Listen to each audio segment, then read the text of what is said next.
Next.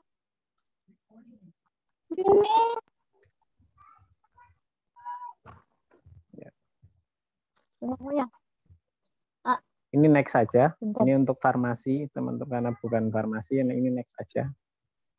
Terus saja Mbak, next. Nah, yang jadi pertimbangan terapi cairan itu ternyata biayanya mahal. Jadi pasien yang mondok itu biasanya menghabiskan dana sekitar 20% dari anggaran obat-obatan. Mbak Mei Sintiara Heristiawan bisa tolong di-mute-kan, soalnya berisik aja. Mbak Yuniar bisa minta tolong mute-kan Mbak Mei Sintiara. Ya.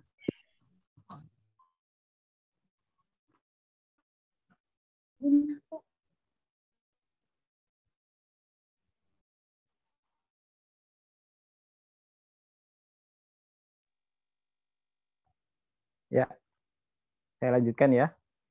Mbak Mei Sintara, halo Mbak Mei Sintara, tolong di-mute-kan.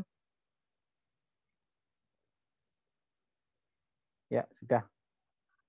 Oke, ini next saja. Kita langsung masuk ke peran apoteker, next saja teman-teman, bukan apoteker. Next saja. Terus, next masih.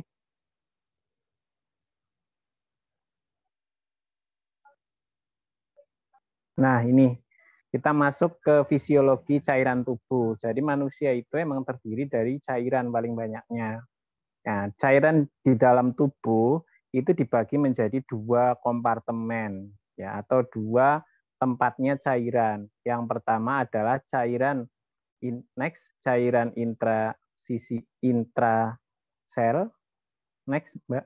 Nah, cairan intraseluler dan cairan ekstraseluler. Cairan yang ada di dalam sel dan cairan yang ada di luar sel. Dua. Itu ya. Next. Nah, pada orang dewasa 60% dari berat badan adalah air. Ya. Kalau bayi, anak-anak lebih tinggi lagi presentasinya. Ya, makanya tadi saya sampaikan. Ya. Next. Nah, ini pembagiannya ya. Jadi tubuh itu yang tadi saya disampaikan 60% itu air. Ya. Nah, 60% itu nanti dibagi lagi.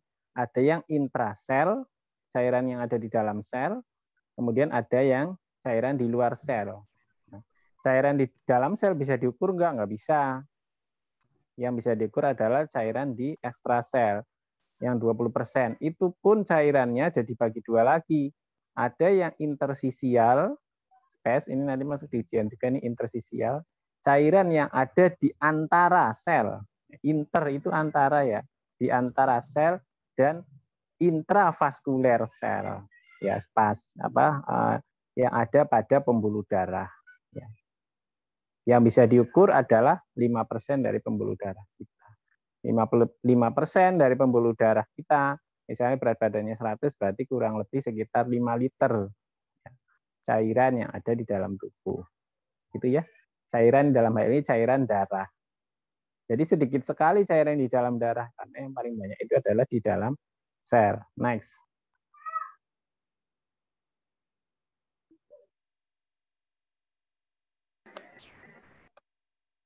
Nah, ini yang tadi saya sampaikan ya. Jadi semakin tua, persentase cairan tubuhnya itu semakin rendah. Nah, kalau bayi baru lahir, persentase cairan tubuhnya bisa sampai sekitar 77%. Ya. Sedangkan yang umur sudah tua cuma 55%. Dan satu lagi, antara laki-laki dengan perempuan, persentase cairan tubuhnya itu lebih banyak pada laki-laki. Ya. Karena perempuan paling banyak lemak. Ya. Jadi lemak tubuh itu memang di perempuan komposisinya paling banyak dibandingkan cairan. Gitu, ya. Makanya biasanya kalau perempuan keriputnya lebih lama, ya, karena emang persentase lemaknya lebih tinggi. Next.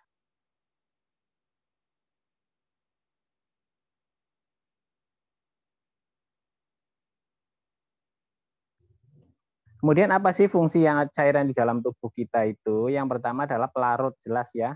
Di dalam tubuh kita itu ada elektrolit, natrium, kalium, klorida, dan lain-lain, ya, serta non-elektrolit. Nah, non-elektrolit itu paling banyak adalah protein. Ya. Di darah kita itu banyak protein terlarut. Itulah yang menyebabkan darah itu tetap di pembuluh darah, nggak bocor. Emang darah bolong-bolong Pak bisa bocor? Enggak. Dinding pembuluh darah itu disebut membran semi-permeable. Artinya apa? Artinya dia bisa dilewati oleh cairan atau zat larut yang bobot molekulnya kecil. Ya. Nah, albumin itu salah satu perannya adalah menjaga agar cairan itu tetap di pembuluh darah, nggak keluar. Kemudian distribusi ya untuk makan nutrisi ya karbohidrat dan lain-lain kita makan kan dialirkan lewat darah, enzim, zat lain, sarana metabolisme sel. Ya. Kemudian sarana ekskresi elektrolit, ya, teman-teman keluar dalam bentuk pipis, urin itu kan berupa air, sisa metabolisme dan zat toksik. Sarana pencernaan juga ya untuk melembabkan pencernaan sehingga mudah dicerna. Next.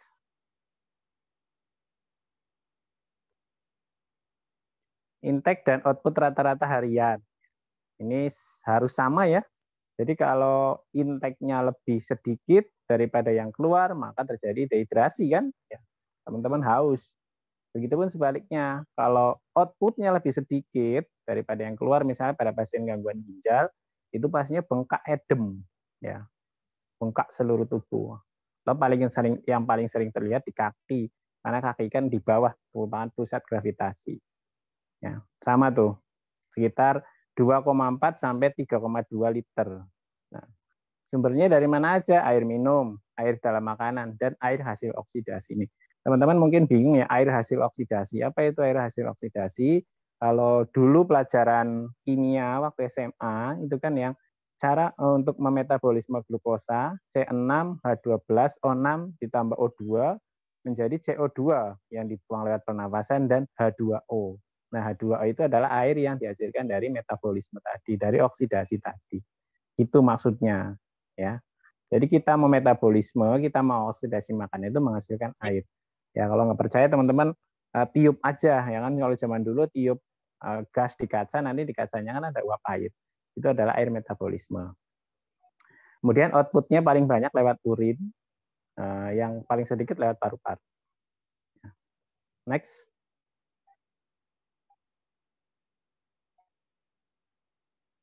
Ya. Output ginjal, ya normalnya itu 0,5 mili per kilogram berat badan per jam. Jadi kalau teman-teman berat badannya 50 kilo, berarti sekitar 25 mili liter per jam. Kalau 24 jam tinggal dikalikan aja. Dikatakan normal atau non-oliguria itu apabila lebih dari 400 ml per 24 jam. Kalau oliguria itu adalah 100 sampai 400 ml per 24 jam. Anuria, jadi anuria itu nggak bisa pipis. Ya. Bukan nggak bisa pipis, tapi pipisnya sangat sedikit sekali. Kurang dari 100 ml per 24 jam. Emang ada Pak pasien yang nggak bisa pipis? Ya ada. Misalnya pasien gangguan ginjal, ginjalnya gagal memfiltrasi darah, otomatis urin yang dihasilkan sangat sedikit. Akibatnya pasiennya bengkak edem. Ya. Harus ditarik cairannya dengan cuci darah. Next. Teman-teman juga harus tahu yang disebut dengan insatiable water loss. Ini kurang water ya. Nah, insatiable water loss itu apa? Ya, IWL itu kita sebutnya kehilangan cairan melalui kulit. Ya. Kehilangan cairan melalui kulit. Ya. Karena kan kita berkeringat kan ada yang menguap ya. Dan paru-paru. Nah, IWL itu nggak bisa diukur. Memang kita bisa mengukur keringat kita, bisa mengukur air yang keluar lewat paru-paru kan nggak bisa. Ya. Terus ngukurnya bagaimana? Dengan kira-kira, ada rumusnya. Next. Next.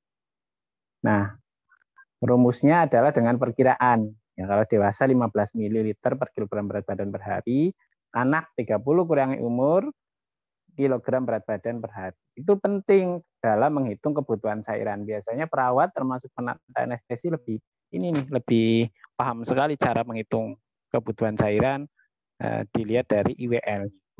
Next.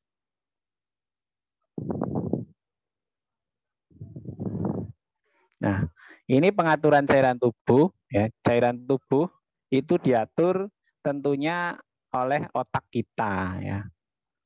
Tepatnya di otak besar kita yang disebut dengan hipotalamus. Ya. Nah, hipotalamus itu ada suatu bagian yang disebut dengan apa namanya? Next, coba next dulu, saya agak lupa next. Nah, osmoreseptor. Ya, di hipotalamus di bagian otak kecil ya, di bawahnya otak, bukan otak kecil tapi di bawahnya otak besar kita itu ada suatu daerah yang disebut dengan osmoreseptor. Osmoreseptor itu mendeteksi osmolaritas di tubuh kita. Apa itu osmolaritas? Osmolaritas itu adalah berapa banyak sih zat terlarut, ya, elektrolit, glukosa, dan lain-lain dalam 1 kilogram air. Artinya apa? Kalau zat terlarutnya semakin banyak, semakin pekat, artinya cairan di dalam tubuh kita itu sedikit. Ya. Itu pun sebaiknya. Kalau zat terlarutnya terlalu encer, ya, artinya cairan di dalam tubuh kita itu kebanyakan. Nah, nanti seperti itu akan dideteksi oleh osmoreseptor. Bagaimana cara deteksinya di next selanjutnya? Nah, ya kan? Cairan zat terlarutnya itu terlalu pekat. Otomatis cairan di dalam tubuh kita itu sedikit, ya kan? Artinya apa? Darah kita itu terlalu kental, ya, volume sirkulasinya turun, ya. Darahnya terlalu kental. Nanti dideteksi tuh, ya, osmolaritas plasma atau pembuluh darah itu, osmolaritas kentalan darah itu meningkat.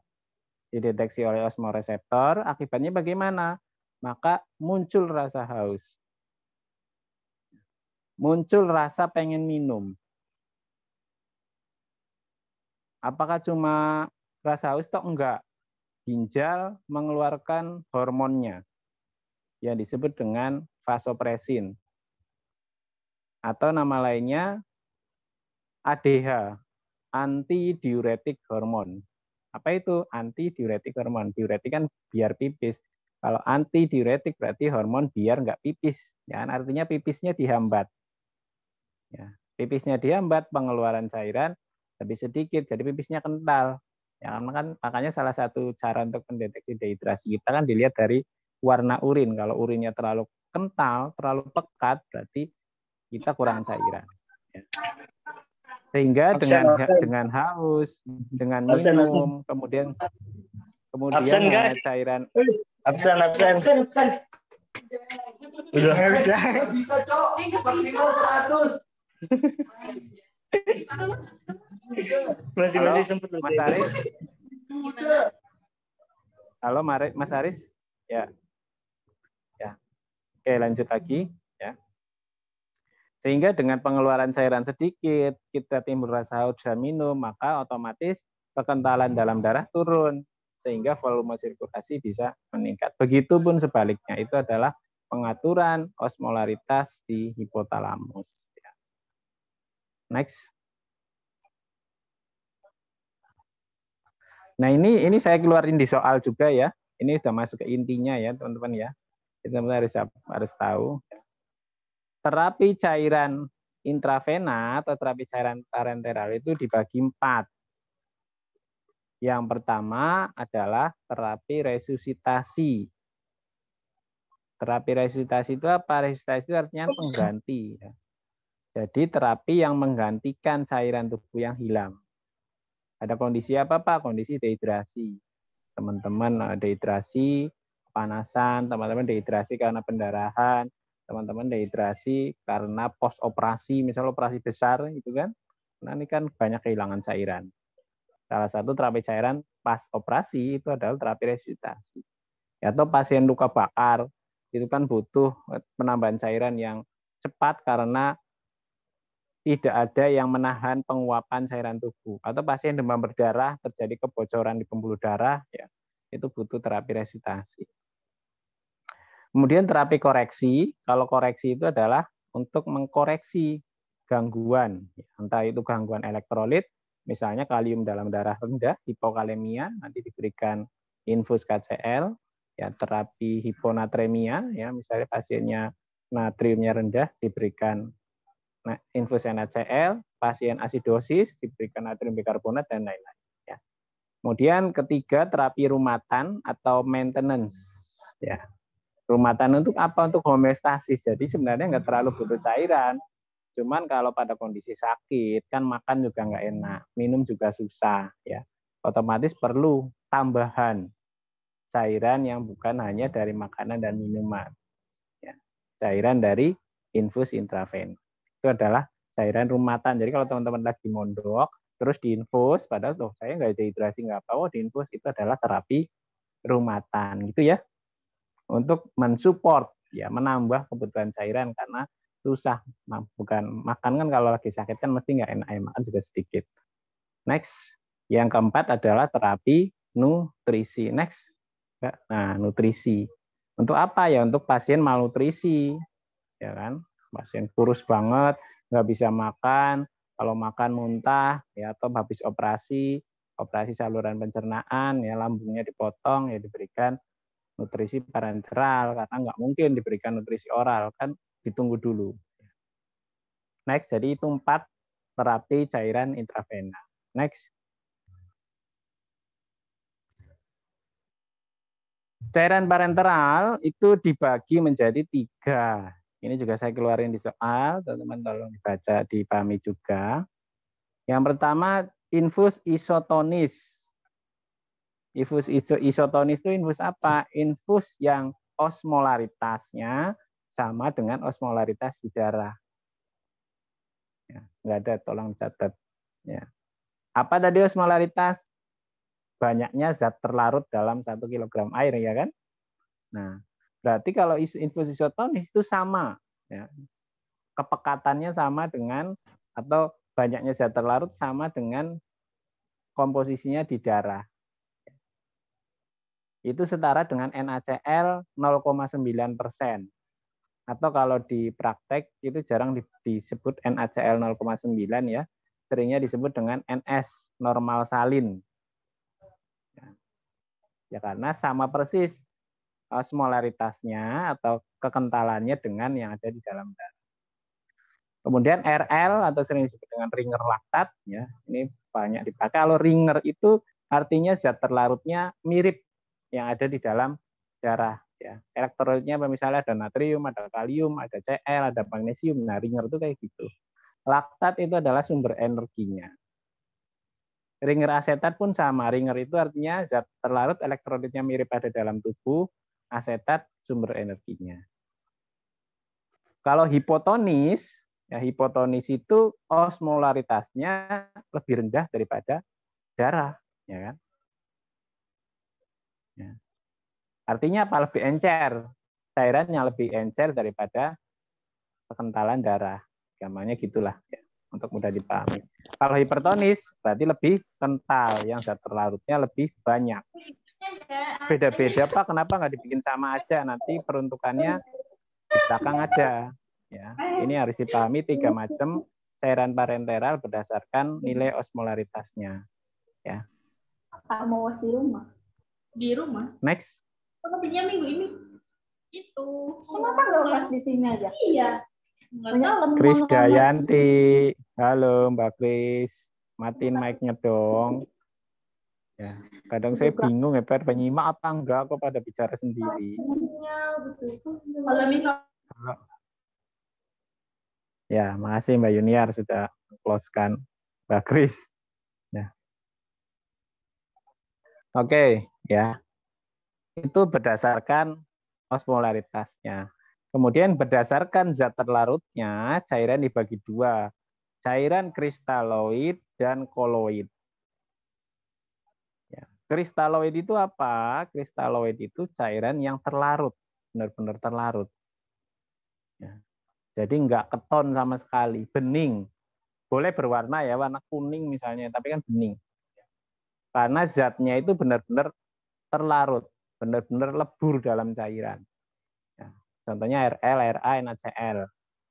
Nah, cairan ini baik untuk mengganti kehilangan volume, termasuk kehilangan cairan interstisial. Jadi habis mual muntah, berarti untuk terapi resusitasi bagus nih. Ya. Ya, harganya murah, tak memberikan reaksi anafilaktik. Reaksi anafilaktik alergi. Ya. Jadi harganya murah, nggak memberikan alergi. Makanya kalau teman-teman mondok di rumah sakit yang diinfus mesti ini. Ya. RL, RA, ring rasetat, dan lain-lain. Ya. Tetapi tidak dapat bertahan lama di intravaskuler. Artinya setelah masuk ke pembuluh darah, dia nanti akan menyebar. Ya, kemana? Ya ke kompartemen yang lain, ke interstisial, ke sela-sela antar sel, masuk ke dalam intrasel, ke dalam sel. Ya. Dan pemberiannya berlebih dapat menyebabkan edem paru dan edem perifen. Makanya pasien dengan gangguan paru-paru ya jangan terlalu berlebihan. Terus pemberiannya bagaimana sesuai dengan kebutuhan cairan pasien. Ya. Next. Oke, kita bahas satu persatu ya untuk infus kristaloid. Yang pertama adalah NaCl. NaCl di pasaran itu ada dua, ada yang 0,9%, itu isotonis ya, artinya osmolaritasnya sama dengan darah yang tadi dibahas di depan, dan 3%. Nah, kalau ini hipertonis, NaCl 3% itu untuk koreksi. Ya. Koreksi apa? Pasien yang kurang natrium, pasien kurang uyah. Ya. Koreksi hiponatremia diberikan NaCl 3%. Ini penggunaan berlebihan hati-hati bisa menyebabkan asidosis hiperkloremik. Next.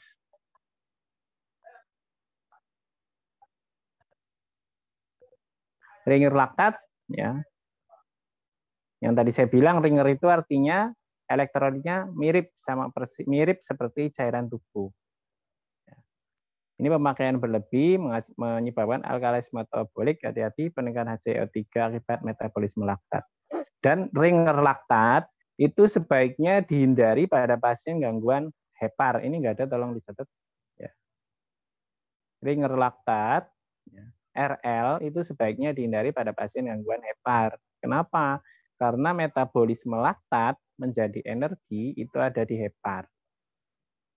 Jadi kalau pasiennya sirosis, pasien liver, pasien hepatitis, itu kan gangguan hepar ya, diberikan infus ringer laktat, ya kasihan heparnya, harus bekerja lebih berat.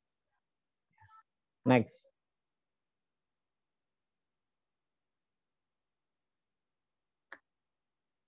Terus kalau pasien gangguan hepar pakainya apa, Pak? Ya kalau mau butuh ringer yang komposisinya seperti cairan tubuh ya bisa menggunakan ringer asetat, RA, yang tadi saya bilang.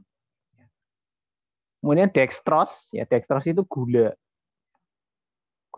Dextrose itu gula. Ada dextrose 5%, 10%, dan 20%. Ya. Gunanya untuk apa? Untuk pasien yang hipoglikemi. Tetapi pasien yang emang kadang terlalu pekat, ya darahnya terlalu pekat diberikan netral tanpa elektrolit ya diberikan dextrose. Atau pasien dengan kadar kalium yang tinggi. Ya, pasien kok ternyata dicek kadar kaliumnya tinggi. Nah, diberikan dextrose tuh. Nah, kenapa? Karena dengan diberikan dextrose, tubuh itu akan memproduksi insulin. Ya, insulin kan dia mengubah dextrose atau mengubah gula darah disimpan di dalam otot. Nah, mengubah gula darah ke dalam glikogen atau gula atot itu sekaligus memasukkan kalium ke dalam sel. Akibatnya apa? Kalium di luar sel, kalium di darah itu akan turun. Gitu. Jadi nggak dibuang kaliumnya, tapi dimasukin ke dalam sel. Tetapi dextrose itu tidak untuk resusitasi, jadi untuk penggantian cairan akibat dehidrasi enggak, karena nggak ada elektrolitnya, ya kan? Komplikasinya apa? Ya hiperglikemi, gula darahnya meningkat, pasien DM yang nggak boleh. Ya. Diuretik osmotik, gula itu menarik air. Jadi kalau pasien yang sering pipis ya jangan kasih gula. Next.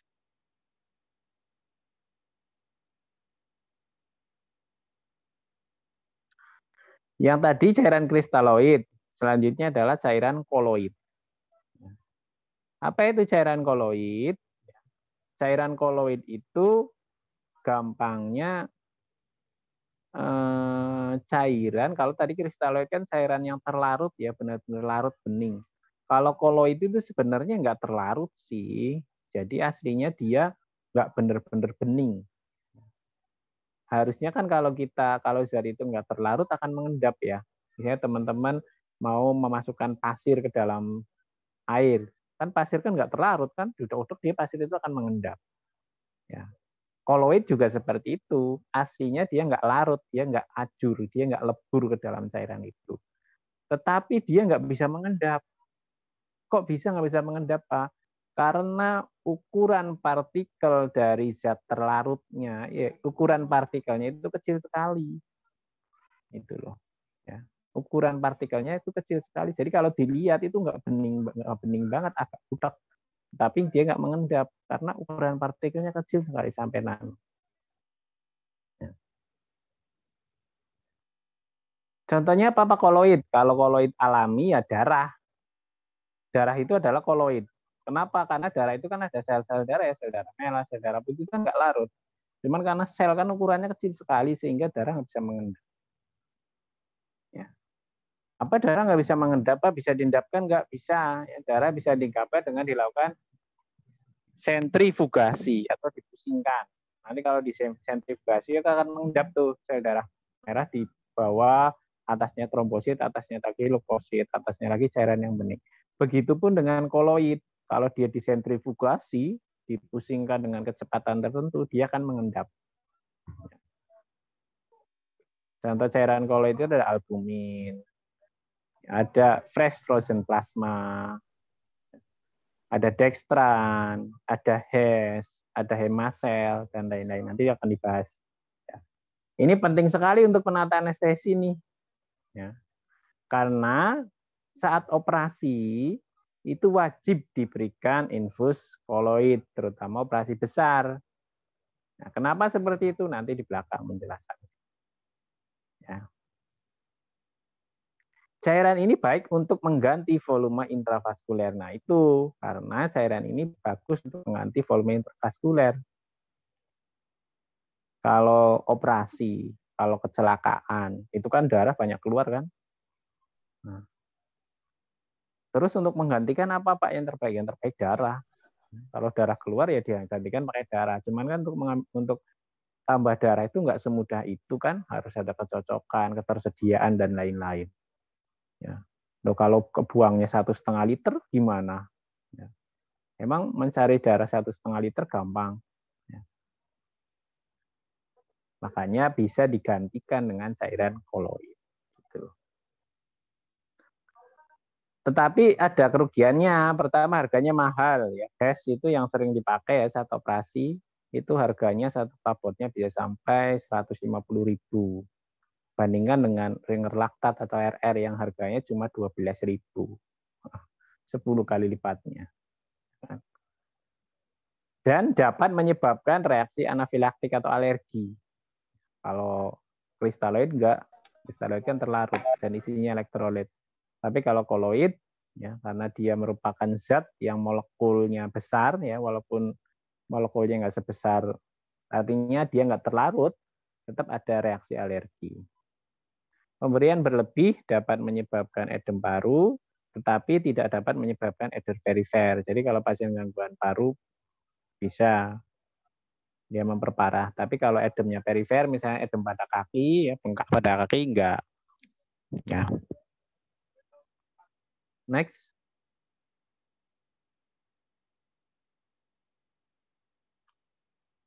Koloid. Ya. Koloid itu disebutnya juga plasma expander atau pengganti plasma yang tadi saya sampaikan ya. Ya karena kalau pasien kehilangan darah banyak, ya plasma darah banyak itu, yang dibutuhkan sebenarnya darah. Cuman darah itu kan nggak semudah itu dicari. Makanya yang bisa menggantikan darah ya koloid. Karena merupakan zat dengan berat molekul yang tinggi tapi nggak besar banget dan mempunyai aktivitas osmotik. Artinya apa? Dia pekat, ya, dia nggak bisa lepas dari pembuluh darah dan dia bisa menarik cairan. Cenderung ada di dalam pembuluh darah. Kalau pasien pendarahan, pasien operasi, kan butuhnya itu adalah menggantikan cairan yang ada di dalam darah kan. bukan menggantikan cairan yang ada di dalam sel atau cairan yang di intersisial di sela-sela antar sel. Jadinya butuh cairan yang bertahan lama di intravaskuler, di pembuluh darah.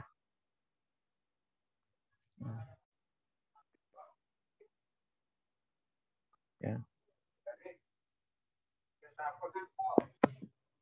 Jadi butuh cairan yang cenderung bertahan agak lama. Itulah gunanya cairan koloid. Cairan koloid itu untuk karena punya efek partikel onkotik, dia menghasilkan tekanan onkotik sehingga dia bisa menarik cairan di sekitarnya. Ya. Next. Bentar.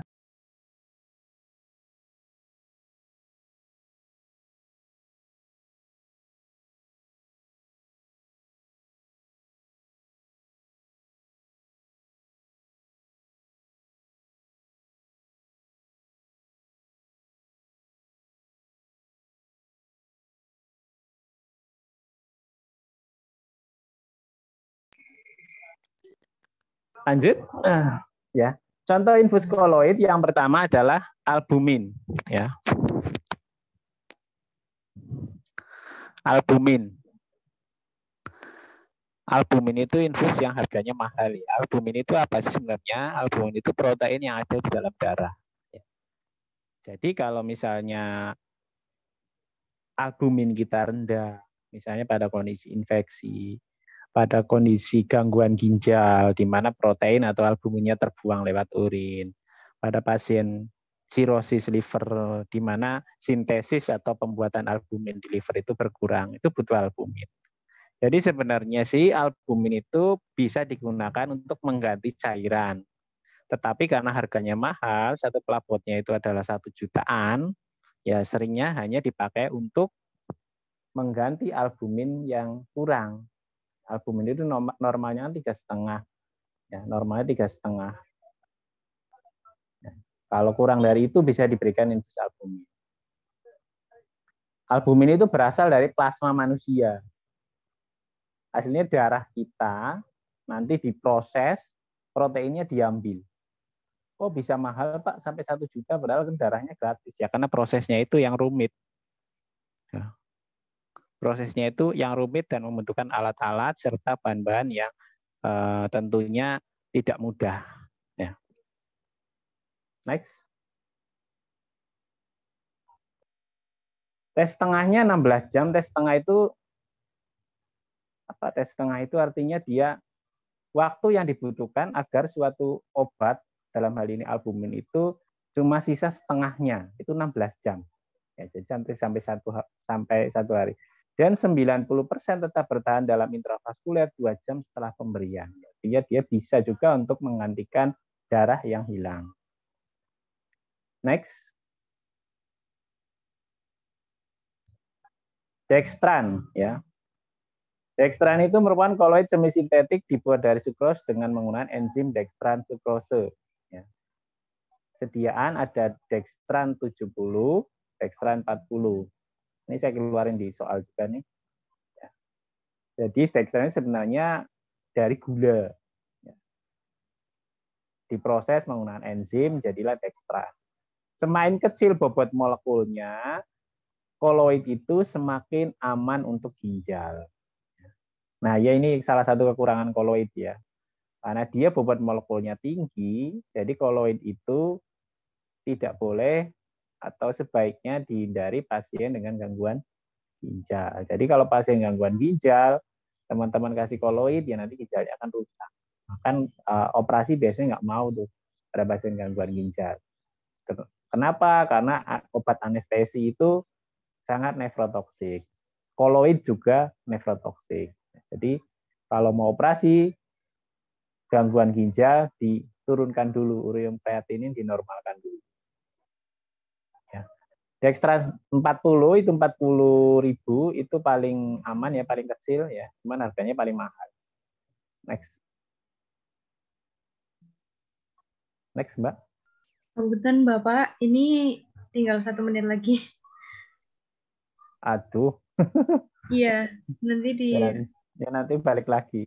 Oke, ya. dilanjut. Saya stop dulu ya, Pak. Ya boleh. Kirim link lagi. Itu adalah dextran. Dextran itu dulu sering dipakai. Dextran itu dulu sering dipakai untuk sebagai pengganti darah pada pasien pendarahan, pada pasien operasi. Ya. Cuman karena ternyata walaupun bobot molekulnya kecil 40 ya, itu dia relatif nefrotoksik, sehingga sekarang pemakaiannya dextran itu banyak ditinggalkan ya. Terus yang sering dipakai setelah dextran apa? Yang kedua, next.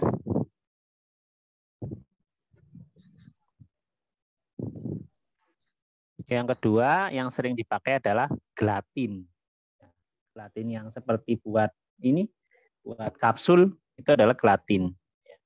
Dibuat dari hidrologis kolagen sapi ya. Yang buat kapsul itu sama kayak gitu.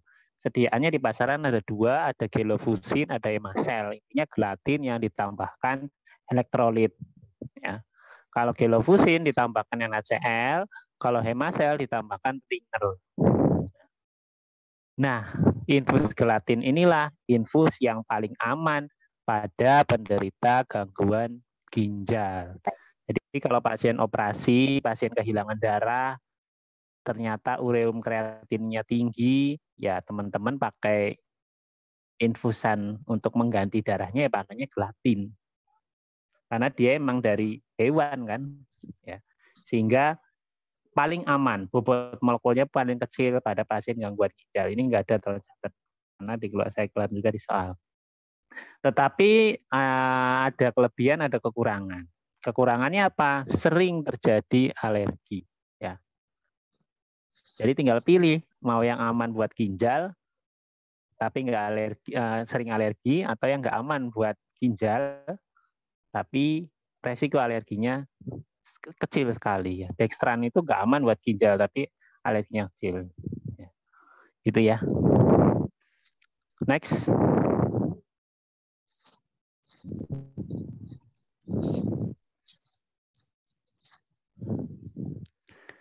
Selanjutnya ini infus yang paling naik daun ya, yang akan teman-teman pakai saat operasi.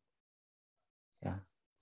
Selalu nih, hampir selalu pasien operasi diberikan ini, yaitu HES, hydroxyethyl starch. Ya. Apa itu HES? HES itu sintetis ya. Beda dengan albumin. Albumin kan bukan sintesis kan? Assalamualaikum. Beda juga dengan gelatin. Gelatin kan bukan sintesis kan, dia kolagen. Beda dengan dextran. Ya dextran walaupun sintesis dia berasal dari gula. Ya kan? Tapi kalau HES pure sintesis ya. Dibikin strukturnya secara kimia, strukturnya sebenarnya mirip seperti glikogen, gula otot. Tapi dia bukan dibuat dari apa-apa, dia pure sintesis dibuat dari zat kimia murni. Nah, infus HES inilah yang jarang menyebabkan alergi dan relatif aman untuk gangguan ginjal. Tapi bukan seaman gelatin ya. Jadi tetap dia ada risiko gangguan ginjalnya. Ya. Tetap ada, tetapi enggak se-ekstrim dextran. Tetapi dia masih di bawahnya gelatin. Jadi kalau pilihan utama pada pasien gangguan ginjal, ya gelatin. Ya. Resiko alerginya juga sama, resiko alerginya sama seperti dextran. Jadi hampir jarang terjadi alergi. Cuma ada efek samping lagi. Nah, kan semuanya ada. Ya. Efek samping yang kurang yang menjadi kendala penggunaan HES itu adalah koagulasi darah. Sering terjadi laporan adanya koagulasi darah. Ya. Makanya pasien yang stroke, yang rentan terjadi koagulasi kan pasien stroke, pasien jantung, ya, serangan jantung. Nah itu sebaiknya jangan pakai HES. Nah, terus yang paling aman apa Pak? Ya nggak ada. Ya. Tergantung kasusnya. Kasus gangguan ginjal kasih gelatin. Ya, kasus yang butuh pengganti darah kuat ya dextran. Ya. Kasus yang biasa-biasa aja ya HES. Ya, kasus yang ada risiko penyakit jantung ya jangan gitu loh ya. Jadi pilihannya itu adalah pada dokter ya, bukan penata anestesi ya, dokter anestesi tentunya ya. Cuman teman-teman harus tahu juga teorinya. Ya. Sediaannya Voluven ini yang paling originalnya dari kalau nggak salah itu dari mana itu? Fresenius Kabi ya. Ini yang bobot molekulnya paling kecil sehingga paling aman pada ginjal. Yang lainnya dari Vima, dari Wida, dari Sanbe, Vima dari Kalbe ya, itu lumayan tinggi sehingga ada resiko ke ginjal juga ya. Bobot molekul tinggi kan itu memberatkan fungsi ginjal, nyaringnya susah. Dosis penggunaan HES adalah 20 mg per kilogram berat badan per hari. Next.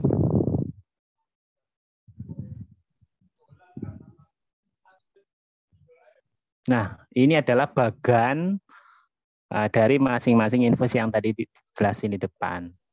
Yang pertama adalah infus hipotonis. Tadi kan infus hipotonis tadi apa? Infus yang osmolaritasnya, ya, zat terlarutnya atau kekentalannya lebih rendah dari kekentalan darah. Nah, contohnya adalah dextrose 5%, kemudian Wida D5, KN group kalau punya eksika itu KN3A, KN3B, KN3C, dan lain-lain, KN1A, KN1B. Itu adalah infus hipotonis. Nah, infus hipotonis itu bisa mengisi 3 kompartemen. Pembuluh darah, plasma, ya, intersisiel, sela-sela antar sel, dan intrasel. Ya, makanya infus hipotonis itu baik untuk mengganti kehilangan normal lewat UWL, invisible water loss, dan urin. Sehingga infus yang paling tepat untuk terapi rumatan ya, hanya untuk homeostasis ya, untuk mengganti kehilangan secara normal karena kurang pasiennya sakit ya ini ya, KN group dari Otsuka, Tridec group dari Sanbe, kemudian ada juga Wida D5 dari Wida ya. Yang paling bagus itu karena mengisi 3 kompartemen. Cuman ada kerugiannya, harganya relatif lebih mahal dibandingkan yang biasa, dibandingkan yang isotonis, NaCl, RL, RA ini lebih mahal, 2 kali lipatnya, bahkan ada yang sampai 3 kali lipatnya. Dari Sanbe itu yang Tridex Group itu 3 kali lipatnya. Makanya kalau di rumah sakit negeri biasanya nggak dipakai. Ya. Kecuali anak-anak, kalau anak-anak kan butuh sekali, jangan sampai kelebihan cairan ya, jadi masih dipakai. Ya, kebutuhan cairan pada anak-anak nggak sebanyak dewasa. Tapi kalau di rumah sakit swasta mesti dipakai tuh. Nah kalau pakai ini BPJS rugi nanti. Ya. Next. Next. Infus isotonis. Mana ini? Nah, belum yang isotonis tadi. Yang sebelumnya. Isotonis. Sebelumnya, Mbak. Halo, Mbak, sebelumnya. Nah, infus isotonis. Tadi isotonis apa? Osmolaritasnya sama dengan osmolaritas pembuluh darah. Ya, osmolaritas plasma. Ya. Contohnya RL, RA, dan NaCl. Nah, infus ini karena dia nggak 3 kompartemen, dia hanya menambah plasma dan intersisial, makanya infus isotonis itu baik untuk terapi resusitasi, terapi penggantian cairan, teman-teman dehidrasi, teman-teman pendarahan, teman-teman kena apa ya, kehilangan cairan karena merembes ke kompartemen ketiga. Nah, itu pakai RL. Ya. Ya kalau pendarahannya nggak terlalu parah, dehidrasinya nggak terlalu parah ya pakai ini. Kalau pendarahannya parah banyak sekali atau dehidrasinya parah jangan pakai ini, tapi pakai yang berikutnya yaitu infus koloid. Next. Next. Nah, pilihannya albumin tadi tuh. Coba kalau albumin dimasukin ya pada pasien dehidrasi, pasien kehilangan darah, dia full bertahan di plasma ya. Dia nggak nyebar kemana-mana. Ya.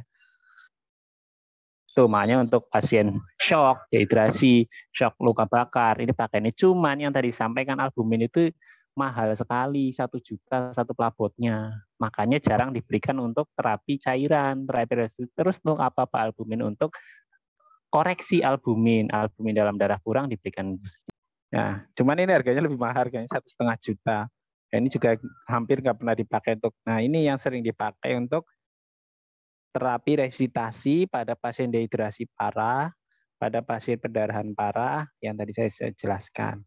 Infus koloid sintetis atau semisintesis, contohnya dextran, hes, gelatin. Nah, coba teman-teman perlihat, ya terlihat. Tuh. Masuk 500, malah nambah jadi 750. Atau malah nambah jadi 1 liter pada 2 jam. Karena dia dapat menarik cairan dari intrasel dan interstisial ke pembuluh darah. Ya. Makanya baik untuk shock, akibat kehilangan darah. DSS itu Dengue Shock Syndrome, ya. Shock akibat demam berdarah. Ya. Itu, cuman kekurangan dan kelebihannya yang tadi saya sampaikan, ya. Masing-masing punya kekurangan dan kelebihannya, tergantung pemilihannya yang mana. Next.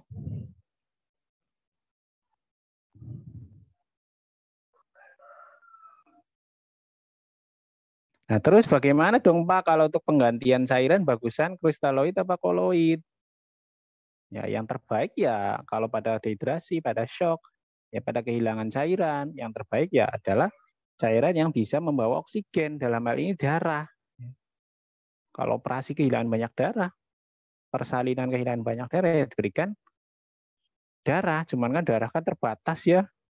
Harus ada donornya, harus ada stoknya, harus ada kecocokannya.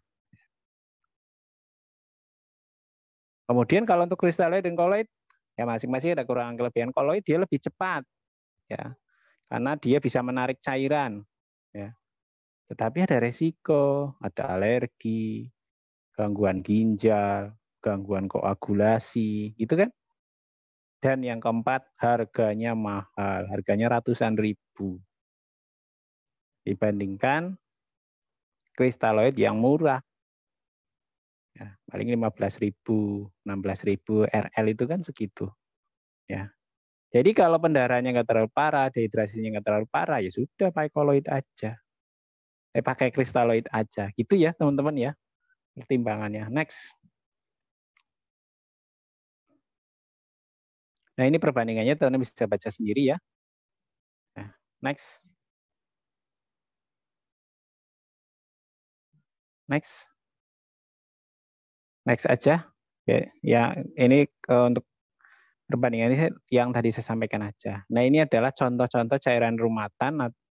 Nah, komposisinya nggak terlalu penting ya, nggak diapalin nggak apa-apa ya. Next. Cuman ini sebagai pengetahuan aja. Ini cairan realitasi, ya kalau cairan rumatan ya sebaiknya hipotonis, ya kan, karena dia bisa mengisi 3 kompartemen. Sedangkan cairan yang untuk resistasi penggantian ya sebaiknya yang isotonis. Next. Koreksi ini ada koreksi kalium, koreksi magnesium, koreksi bikarbonat, koreksi natrium, ya ini juga ada. Next.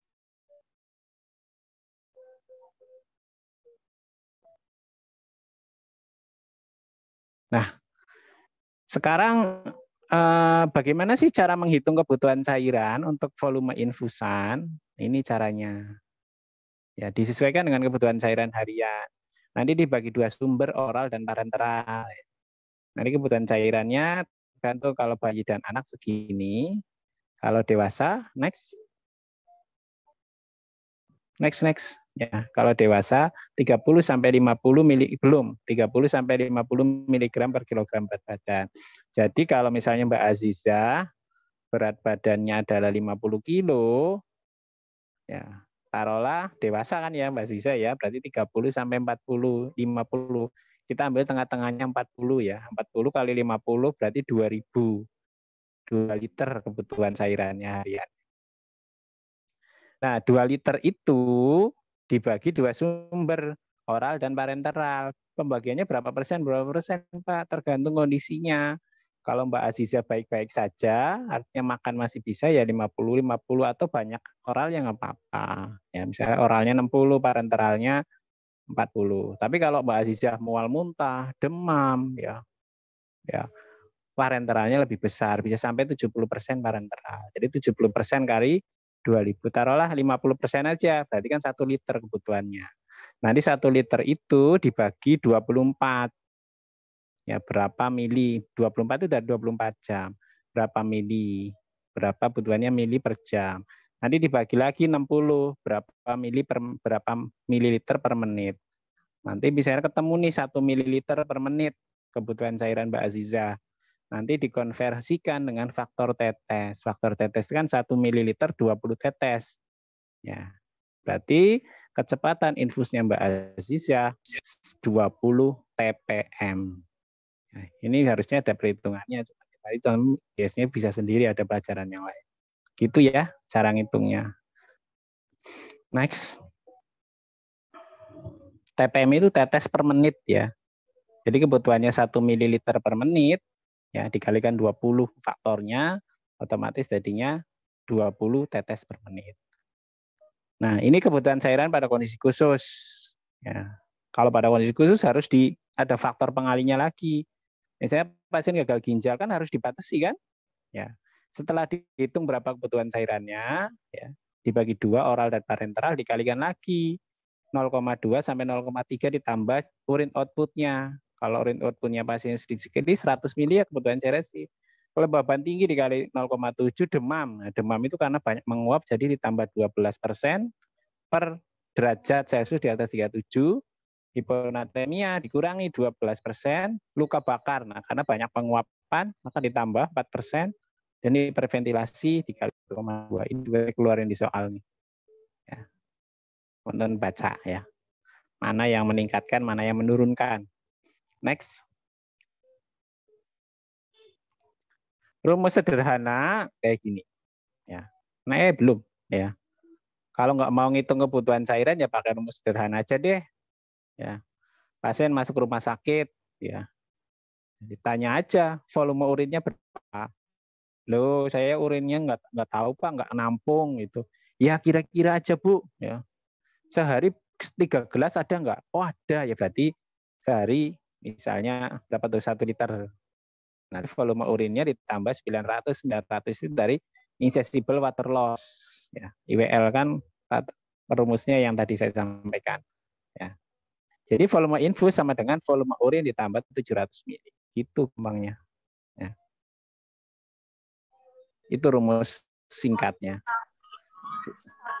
Nanti berapa kebutuhan cairannya dibagi 24 jam, dibagi 60 menit, dikalikan 20 sebagai faktor tetesnya. Itu adalah rumus sederhana dalam menghitung berapa sih kecepatan infus, ya, berapa sih kebutuhan cairan.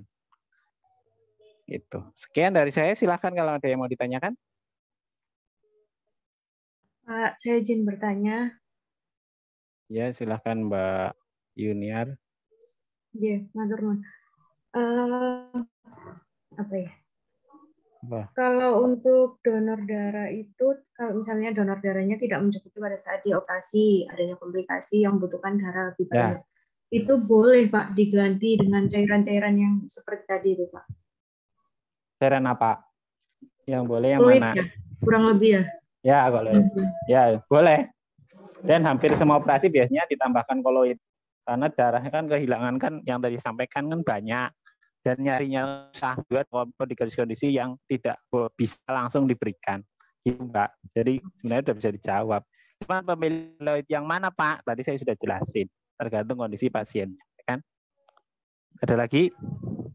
Ini Pak, boleh minta satu aja Pak, contoh soal terkait satu latihan terkait perhitungan rumus cairan yang di kebutuhan khusus cairan ini Pak.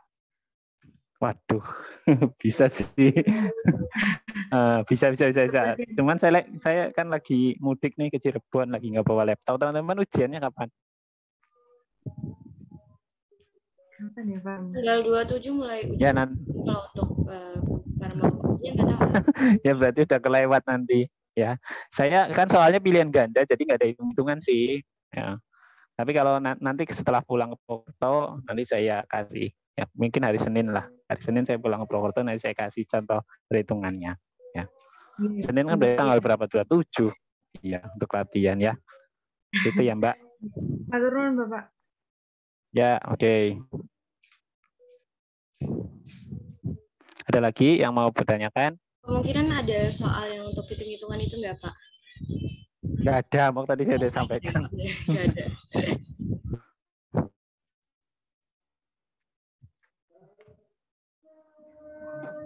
Sudah? Oke, kalau nggak ada, sekian dari saya. Mudah-mudahan nanti ujiannya bisa ya. Semua dari saya ujiannya, karena saya 7 kali pertemuan setelah tes dari saya.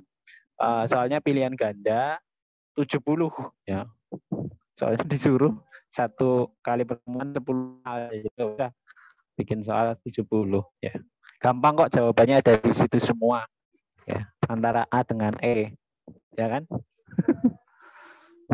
Oke, sekian dari saya. Sampai bertemu di lain kesempatan. Mohon maaf bila dalam penyampaian kuliah selama ini ada kata yang nggak berkenan di hati-hati teman-teman semua. Ya, kiranya mohon dimaafkannya. Sekian dari saya. Assalamualaikum warahmatullahi wabarakatuh.